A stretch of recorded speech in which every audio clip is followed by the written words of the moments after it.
Here you go. Sir, thank you. Thank you. Thank you. One for the E30, one for the S14. Oh, wait, hold on. Oh, wait, I guess. No, you need more. No, I'm just kidding. You don't have to put them on your car because it's kind of creepy. You know, I'm peeking out of your car. But I want to. Oh, well, I appreciate it. I appreciate it. Right. Thank you. If you want your own peeker sticker, head to my Etsy store. It's etsy.com/shop/LarryChenPhoto. Every single poster that I sell comes with those stickers. All right, we got a pretty cool car. It's a Nissan 240SX Silvia. Oh, it's going down now. Oh my God. I'm taking pictures. It's funny because I'm holding, what people don't realize is I'm holding an entry-level camera, a Rebel with a flash, which doesn't make any sense because that's just totally not me, but it's cool. I like it a lot. What's up guys, Larry Chen here. We are at Grid Life Midwest at Gingerman Raceway.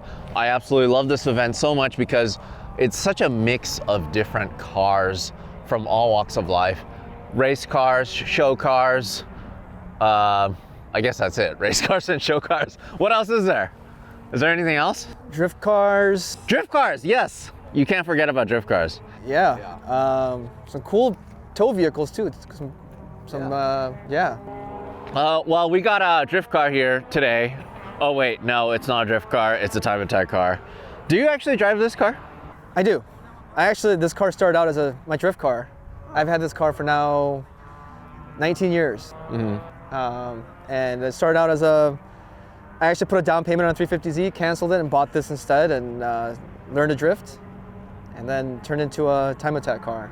All right, first of all, can you introduce yourself and tell us a little bit about Touge Factory? Hi, I'm Mike. I work at Touge Factory, and we actually started out in 2003 supporting the drift community before it kind of gained its popularity and started importing in used parts in the beginning. And then kind of turned out we had a thing for it and some passion, and we like drifting. And I just kept doing it, and we are who we are today. So I actually got introduced to the brand from your older brother. Yes. David, he actually traveled the Formula Drift series for many years, and he supported like really big name drifters like Forrest Wang, for instance, and Alec Conadale.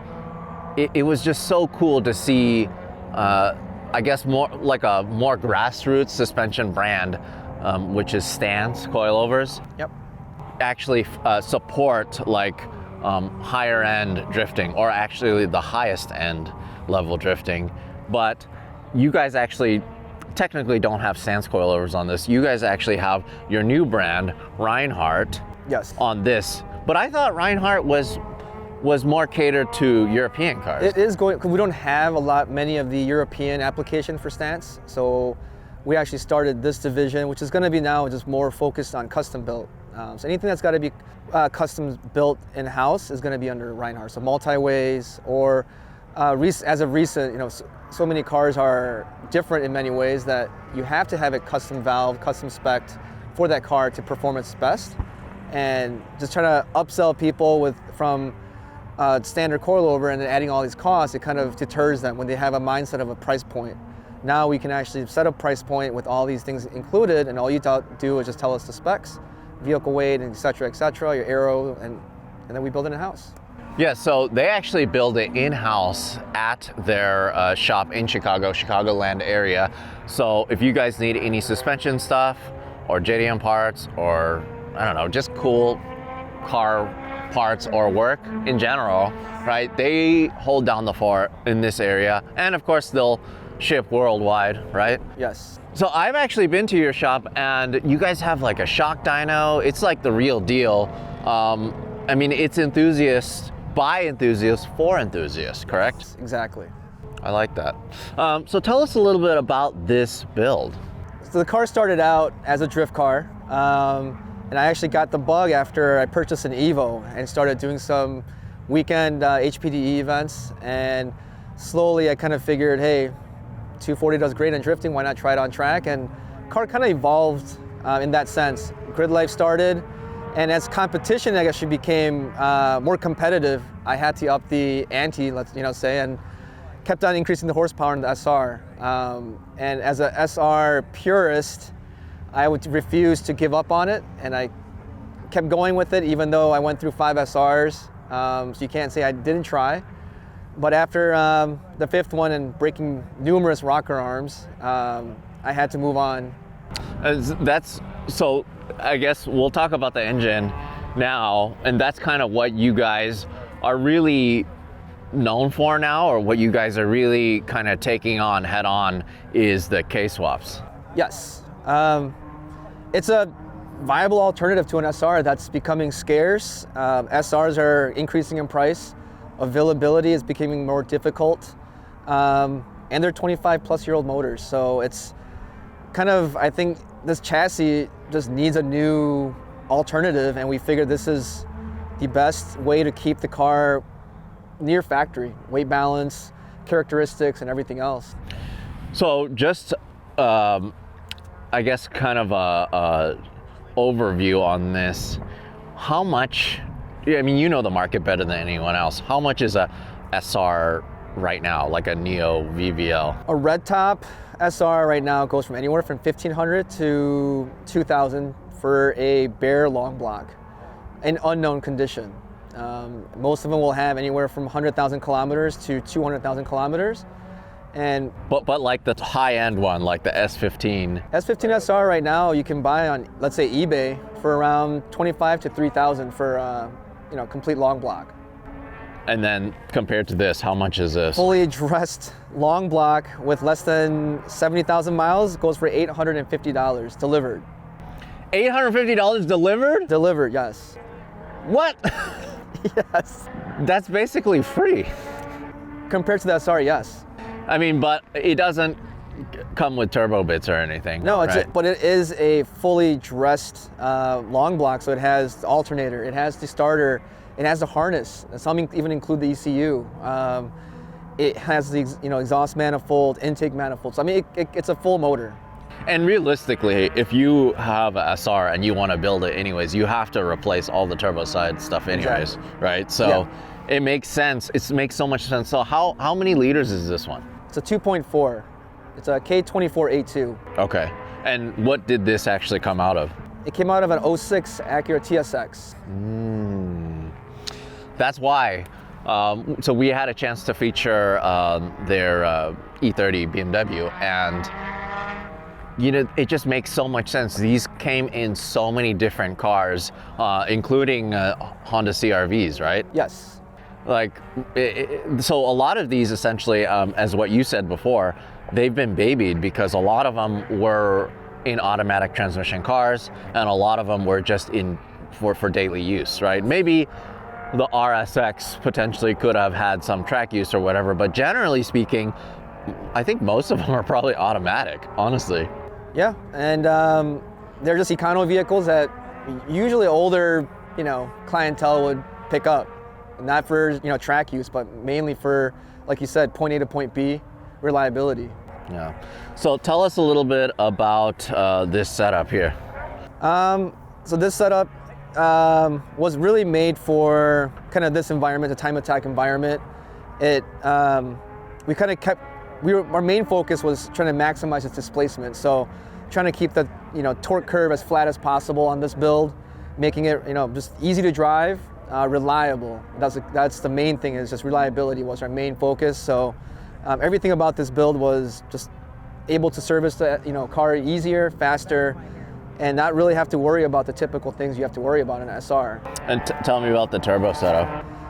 So this is pretty much our, this is our left-hand drive manifold, which will fit anything from a GTX Garrett 30R to a 35R, no problem. And we're using a Precision 6062.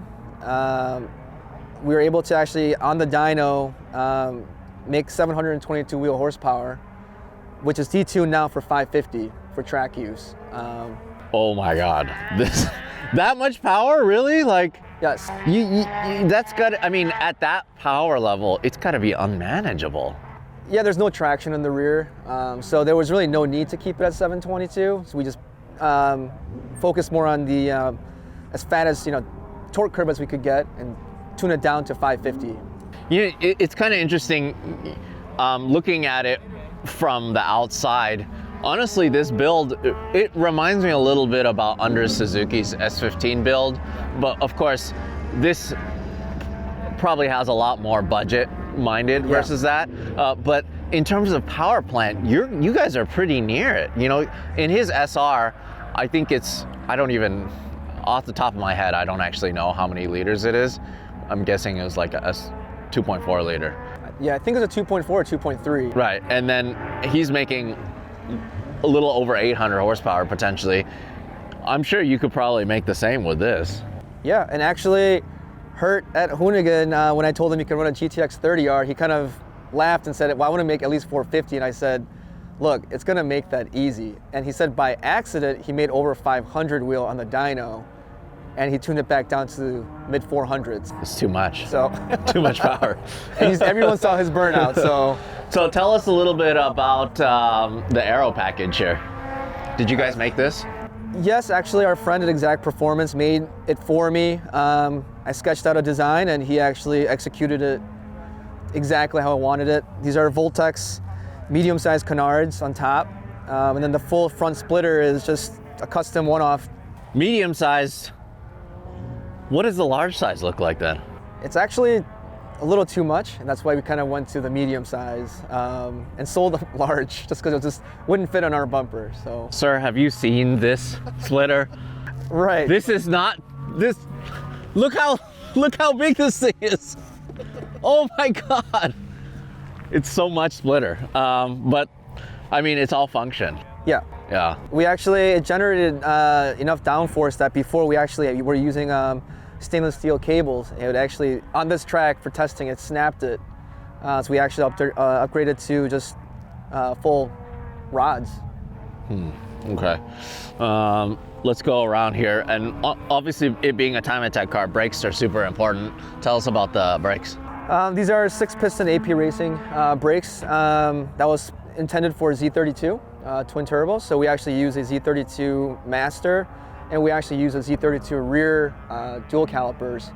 So the brake balance is very, very good. It's obviously intended for a much heavier car, so it stops the car extremely well. And as you know, from time attack, brakes are crucial to shaving seconds. So. And then what class does this actually run in? This runs in track mod for grid life. So one of the craziest things about this build is the exhaust. So tell me about this. So we've actually in the SR had side exit exhaust, which was one of my things that I've always wanted to do. And it actually, for exhaust, we always try to do something new with a new build. And this is what we came up with for the K motor, just using a titanium custom exhaust. It looks great. I love that bumper exit. All the underside is pretty finished. So you have stance, control arms, and we're using GK Tech lower control arms, 40 millimeter rear spindles, front and rear. Let's see. And what LSD are you running? ATS carbon. And that's a two-way, or? We're using a two-way. The carbon characteristic is actually something new to me, and it's phenomenal how smooth the engagement is. And I absolutely think it's probably one of the best diffs out there, and it's silent. There's absolutely no noise. Oh, really? It doesn't clunk like crazy? There's no clunking. There's that. You barely even feel it.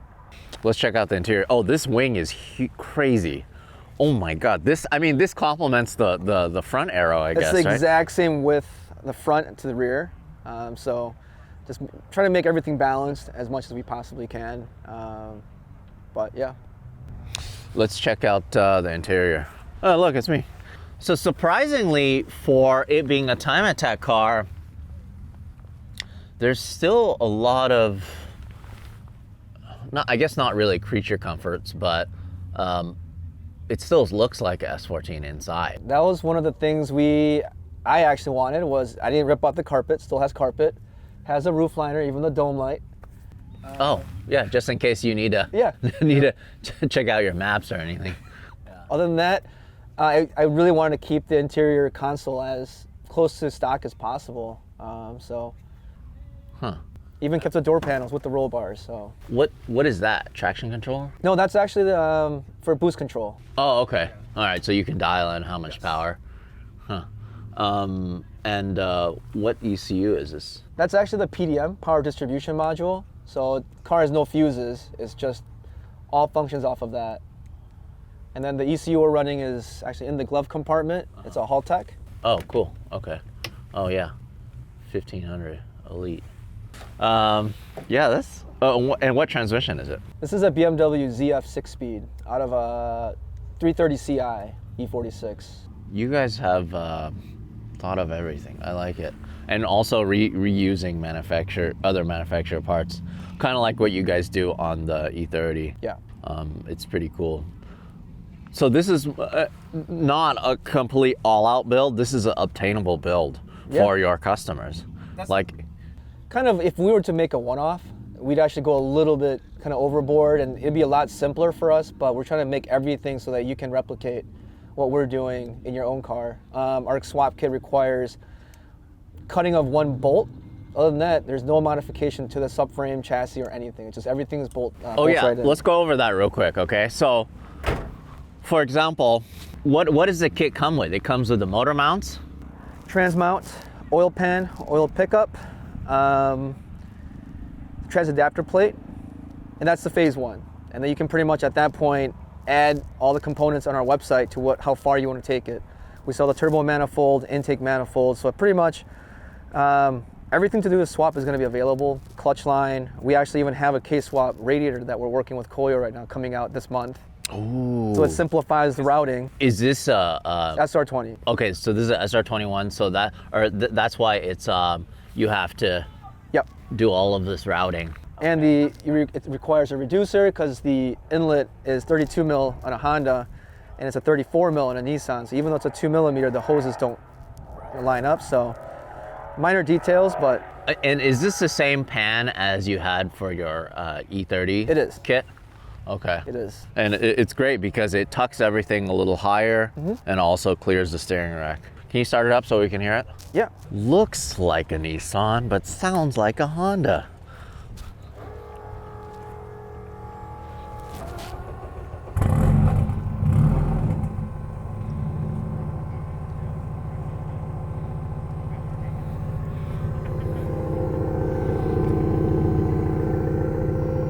You can let it warm up.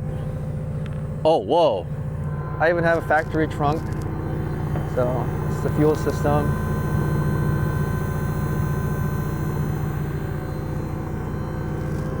It looks great. All of the builds that you guys do are so good looking. Form and function. I love the livery. I mean, it's just like, it's simple. Yep. But it works. The whole TF works. A lot of people probably don't know TF works is Touge Factory. Yes. Right? People that just maybe follow TF works. Touge Factory. Touge is mountain roads in Japanese mountain roads, and it's like the mountain road factory. There you go. Yep. I like that. So like all of this accessories and everything, it's still all stock Honda stuff? It is, yeah. Huh. Man, it's so easy. You can go into any auto parts store and get that kind of stuff. Actually, I had to go and get a idler control valve for a 06 Honda Accord because this one failed. So went to they had it in stock, went there, picked one up, put it back in, and off we went back to the track. Could you imagine driving up to AutoZone in this thing? And it's like, what year is your car, sir? It's a Honda 2006 Accord. Yeah. When do you think you're going to compete in it again? Well, once we get the transmission issue sorted, right now fourth gear is kind of acting up, so we were going to run it today just to do a couple laps, but we're kind of taking it easy as it's coming to a season end. We're going to take that out and we're going to be working on something new for next year, drivetrain wise. Oh, okay. Are you going to go sequential? We're going to be actually be integrating the BMW DCT from the BMW M3 and M4 into the K-swap. I like that a lot. So it'll be pretty much dual clutch transmission, paddle shift. Honestly, that's just gonna make it so much faster. It is. You reduce your shift times and you can really focus on your driving. Correct. For time attack. I mean, believe me, save the manuals without a doubt. You know, I only own one automatic car, and that's the Supra, and that's not by choice because it only comes in automatic. Right. But you know, race car things, you want to go fast, and to go fast, you use something like that, dual clutch. We're actually going to be putting a DCT into Dave's drift car in his LS. Okay. So it's going to be just to show people that, like you said, you know, you can do things other than just road race with the DCT. Wait, but then with that said, does that mean how would you like clutch kick and stuff? They actually have what's called a virtual clutch. You can put a potentiometer behind the clutch pedal, a button. You can put a button on your e-brake, whatever you like, and it will activate it so that it functions as a clutch kick, where it disengages the clutch for a split second, or as long as you hold it down. Oh, I like that. That's cool, because then you could do e-brake pulls, you could do... Exactly, yeah. Huh. Okay. Very cool. Man, these guys, they're killing it. Well, I think that's it. That's a wrap. Oh, can you give it some revs for us? Yeah.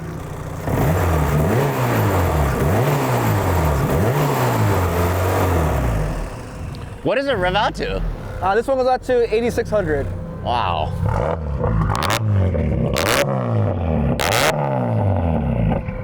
Oh, that's so angry sounding. It like blew a smoke ring just now. It's still a little cold.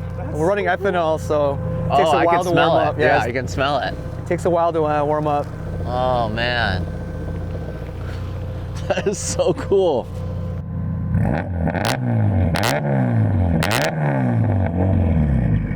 Oh yeah, that's the good stuff. That is awesome.